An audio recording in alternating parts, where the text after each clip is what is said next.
ก็บไข่มื้อนี้หน่วยนี่ใหญ่กันโมไข่800%เลยใหญ่ได้ใหญ่วะ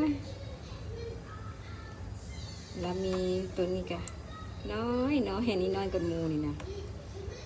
เบิ่งเด้อตัวน้อยกันโมใหญ่กันโมแล้วก็มีตัวกลางๆน้ำปุ๊บปุ๊บปุ๊บ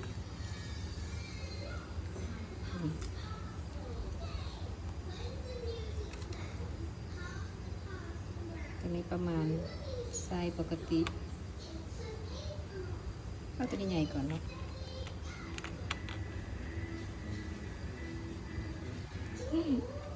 แล้วมาเบิ่งน้อยกลางใหญ่ป๊าบความใหญ่มาสั่งน้ำหนักเบิ่งว้า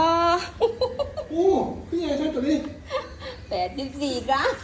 อะไร400 กรัมนะ ไข่แฟน มัน3 ตัวขึ้นมาตัวนี้นี่นะสมมติมันกระตากมันไส้นี่ป้าก่อนมันจะออกได้เลย เคยมีเด้